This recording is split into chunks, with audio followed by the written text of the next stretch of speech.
Good morning.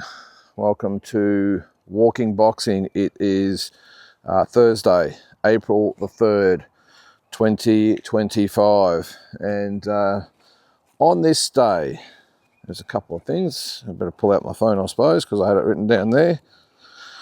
On this day, back in 1976, you might not be familiar with this guy, but he's a Panamanian fighter. Rigoberto Riasco knocked out Kenyan Waringa Nakayama in 9 rounds to win the WBC Super Bantamweight title. That was back in 1976. 1998, you'll recognise this guy a little bit more easily. Eric Morales, the great Eric Morales, successfully defended his WBC Super Bantamweight title, so that same title that I just mentioned with the Panamanian. He stopped Remigio Daniel Molina in 6 rounds in Tijuana, Mexico, and he would obviously continue on to win titles at featherweight and super featherweight and super lightweight.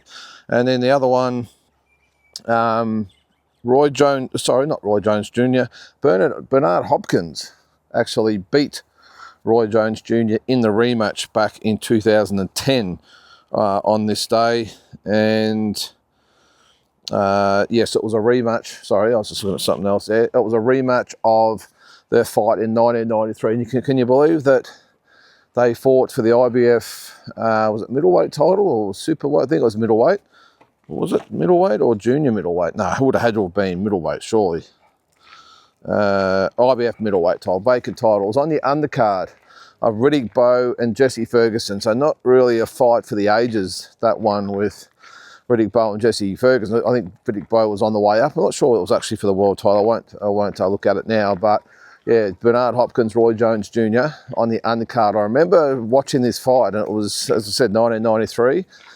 And it was on there, obviously, to watch Riddick Bowe and saw these 2 young guys. I knew who Roy Jones Jr. was. I'd seen him at the Olympics in 88, seen a few fights of his coming up. He was a prospect, and he was in there with this guy. He had a hood on in the ring, and I thought, who is this fella in the other corner? So I thought he can't be that good because, you know, he's just the opponent for Roy Jones Jr. To win his first title. You sort of see it a little bit sometimes. They manufacture it so that they get the first title against maybe an also-ran, if you want to call them that. And Bernard Hopkins gave as good as he got. Roy Jones won the fight clearly, I thought, but it was still a very, very good fight. And who would know that? 17 years later, they would have a rematch. And look, the rematch meant nothing. It meant nothing. Roy Jones won when it mattered, when they were both, I won't say they were at the peak, or sort of when they were both sort of just before their peak, and obviously 2010 was when they were at the end of the peak. And I think Roy Jones had just come off a first-round knockout to Danny Green. So bizarre, but I think the Danny Green fight was supposed to be a tune-up, and as we all know here in Australia, it went awfully wrong for Roy Jones Jr. He got in there with Bernard Hopkins and got a payday anyway. Pretty sure he fought Kawasaki as well, didn't he, around that time, and lost that one as well. So anyway, that was on this day in history, in boxing history, the rematch between Bernard Hopkins and Roy Jones Jr. Well, I suppose it's fair to say the whole week has just been dominated by one fighter, and that's Tim Tszyu. And I tell you what, I don't think I've ever seen... And I understand media is different these days, but in my 40-something years or whatever is following boxing, I've never seen an Australian boxing that's just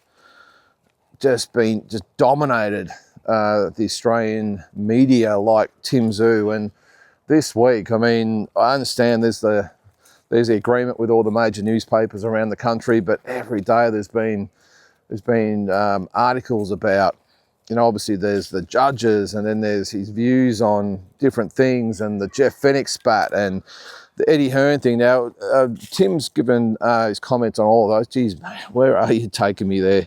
Yeah, let's go this way, buddy.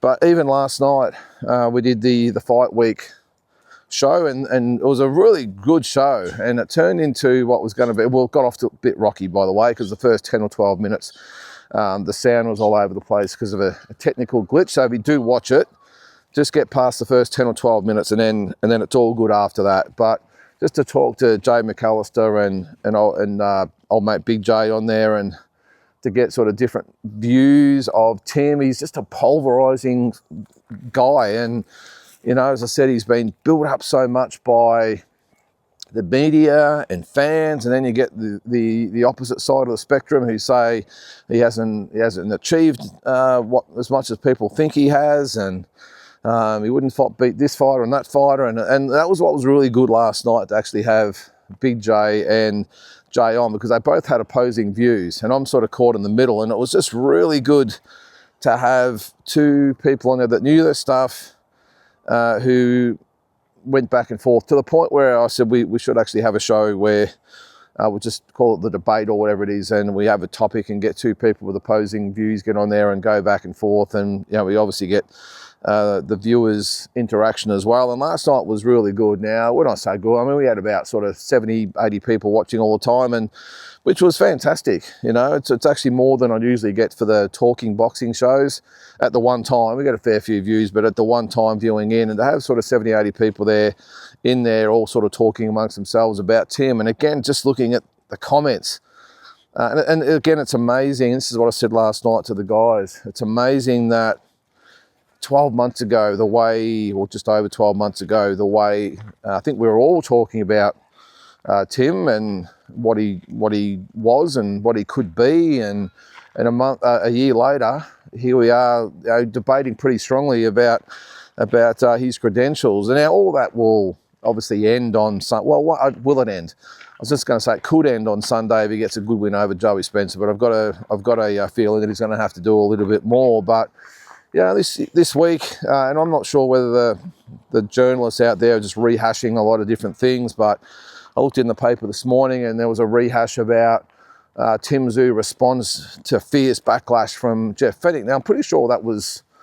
about 2 or 3 weeks ago. I reckon Jeff actually commented about that. And if you didn't see it, he called Tim Tszyu's handlers or cornermen or whatever, they are clowns, which I think is maybe a little bit harsh, but that was in response to Uncle Igor's training methods of Tim, and how, in Jeff's opinion, he hasn't really brought him along and he's sort of stagnated. And then there was, of course, the cut man, Mark Gambit, who copped it as well. And I mean, Jeff is in a great position, of course, to have his say. And I think he's always been very outspoken, but it sort of was, oh, geez, there's a big ass kangaroo in front of us there. I reckon he's about 6 foot tall. And Neil's just spotted him as he just effortlessly jumps over a 6 foot high fence. Geez, you've got to be careful around here. Come on, come here, man. You don't want to tangle with him. As I was trying to step through all the kangaroo shit around here. Come on, man, we'll go this way. Come this way. But yeah, it's interesting. They've rehashed that. And then with Eddie Hearn's comments as well. I mentioned this yesterday. He said that he thinks that Tim Tszyu is maybe not at the level, and had a few other bits and pieces to say. And Glenn Jennings actually commented back to Eddie, or to reporters about Eddie, saying, well, Eddie's got enough problems here in Australia, let alone worrying about what we're doing. And Eddie always has a bit too much to say, and you know, obviously we'll stay in our lane, he can stay in his all this sort of stuff. And because, I mean, Glenn does have a point. Eddie's 2 forays into Australia hasn't exactly been successful, has it? I know he had the Jai Pattaya fight earlier in the year was a big night, but the George Kambosos event was a disaster.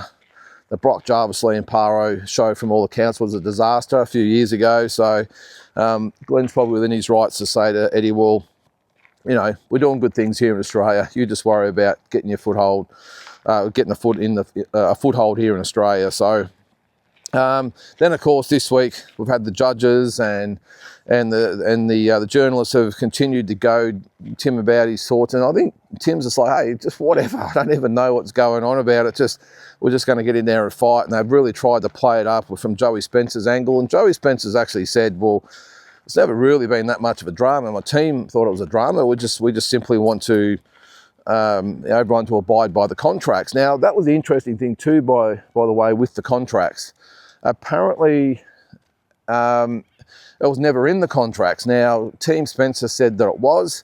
but apparently whoever it was, one of the journalists said they'd seen the contracts and it wasn't in there. It was really just a gentleman's agreement, which would have really complicated things. So I don't think he was ever really in danger of leaving, but it would have been just to put a little bit of a sour taste, I think, in everyone's mouths if he didn't sort of get his way. And I don't buy into everyone saying, and even Tim called Joey Spencer a sook, which of course the journalists played up a little bit, but he did call him, or said to stop sooking. I think Tim and his team and everyone I think they would agree that when you go to an opposition country, and look, it is a big fight. It was stipulated a significant fight by the combat board yesterday. It is a significant fight. I know there's no world title on the line, but there's massive stakes. It's going to be a big crowd, massive exposure on it in this country. So I totally get why they deemed it a significant fight. And I just think, to be fair, you've got to give the opposing fighter every chance to at least be on an even keel. We all know that the judges are just going to be sort of spellbound on Tim. If they're Australian judges, and if they're international judges, they have a little bit more of a neutral eye. Now, I'm not saying they're going to, there's anything dodgy going on or anything like that. I'm just saying, when you have the home fighter, the judges, just like the fans in the crowd, can't help but watch the Aussie fighter and the reaction of the crowd whenever he lands a punch or whatever, and in turn when the opposition lands a punch, that there's no reaction whatsoever. So I get it. I understand why Team Spencer wanted the two neutral judges, and even though it's not a world title fight, I still think it is a significant fight. The combat board have done the right thing and made the right decision and squared it up, and everyone was happy. They had the open workouts yesterday. Now, the first thing I will say is, now, No Limit and Main Event, especially Main Event, have invested a lot of money into these sort of pay-per-views and the fight build-ups and all that sort of stuff, and trying to build a reputation and, the trust of the fight fans out there. What the hell were you doing with those two guys hosting the workouts yesterday? I don't know who the sort of host was. The rugby guy, what's his name, Willie Mason. Again, I'm not a rugby league guy, so I know of him. I'm just not familiar of his standing in the boxing community, because I understand it's only a open workout, by the way, but surely you could come up with someone that's at least a boxing commentator, journalist, even a boxer themselves. I mean, to have a big rugby league player who probably has no idea anything about Joey Spencer, probably hasn't even heard of him before putting the microphone in his face, pretending that he sort of knows what's going on. I think it's an insult to the boxing community here in Australia, and a slap in the face from Main Event.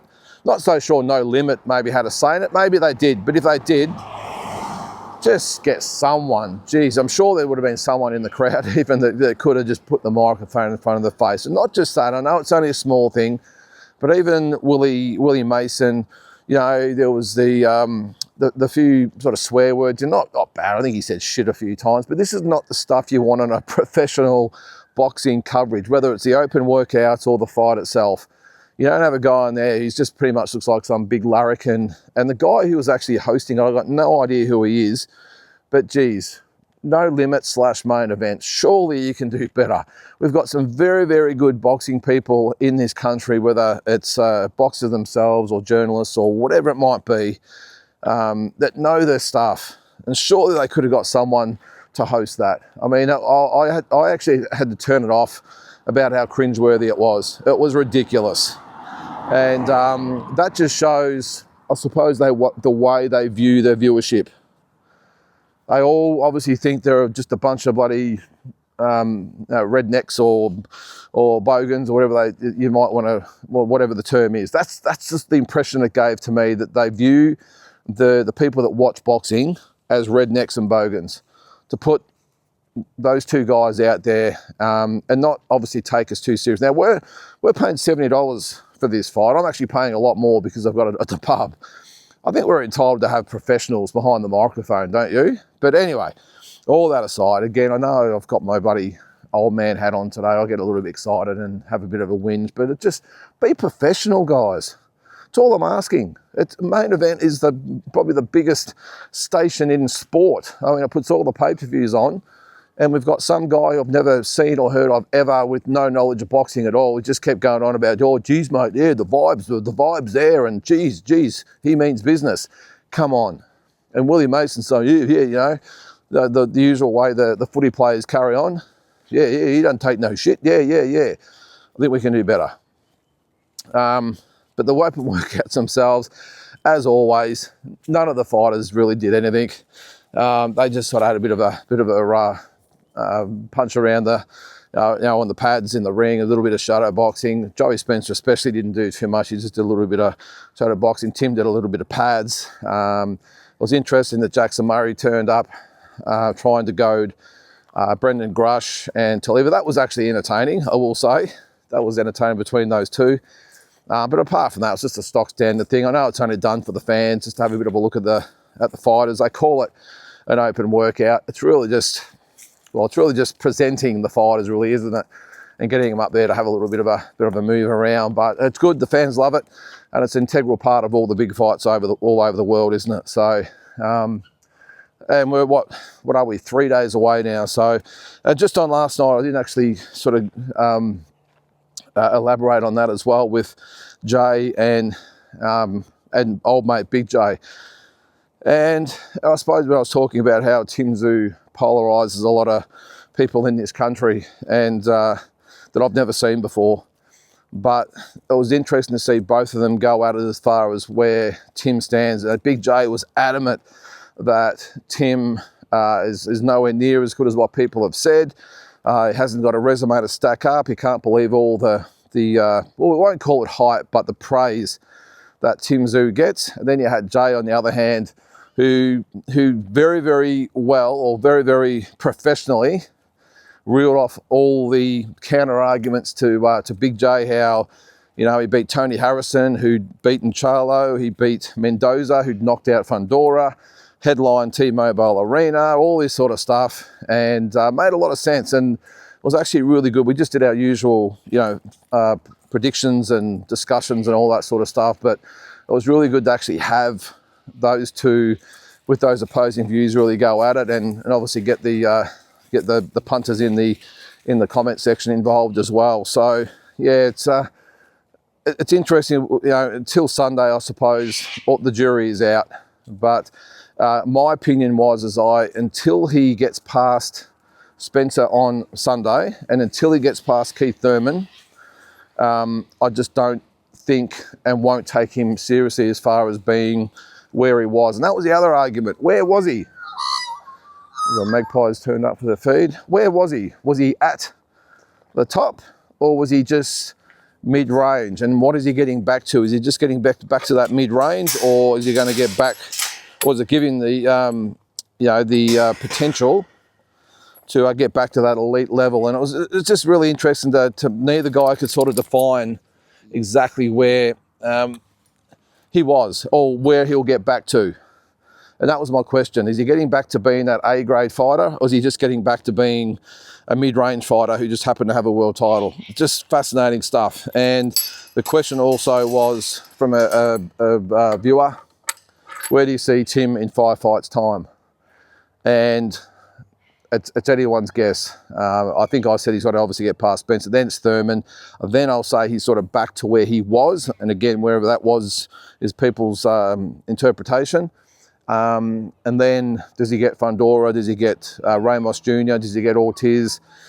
Is it going to be too quick to step him up? I think it all depends on what Tim Tszyu we see on Sunday, and whether he really puts on a stellar performance or just gets the win. And that's all I want him to do, is get the win. So what are your thoughts on him? Where do you see him? Where do you see that he was? Where do you think he currently is? And where do you think he'll be if he beats Spencer and maybe Thurman at the end of the year?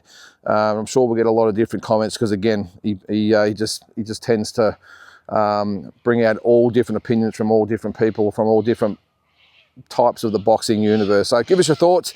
Guys, have a great day, and we'll catch you tomorrow.